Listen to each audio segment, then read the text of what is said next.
Ta izreza, vidite, Da. to je bilo kompletno, to je bilo sve zakrčeno. Da. Znači, to je susjedova pušnica bila. Da, bi bila velika pušnica. I to je srušeno, To je voda srušena. srušila voda za vrijeme ovih zadnjih Da, poplava. da. I to stoji još tako. I tako stoji. Jel kažem, ovo je bilo sve, vrba je bila tamo, to je bilo ispleteno, sve uopće voda nije mogla prolaziti. Da, Ovdje je još stanje.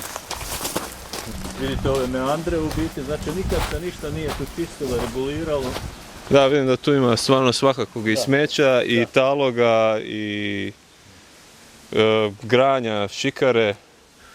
Evo, tu ima čak i neka bačva. Ovo je sve zakrčeno. To je jednostavno sve. Je li to sve iz ove zadnje poplave ili je nešto i od toga i od prije? To je inače takvo stanje. Poplava je samo malo još pridonijela, ali iščupala koliko je drvo. Znači, od 74. niko nije održavao ovaj potok. Kako se zove potok? Stražno. Stražamak. Potok ove šikara.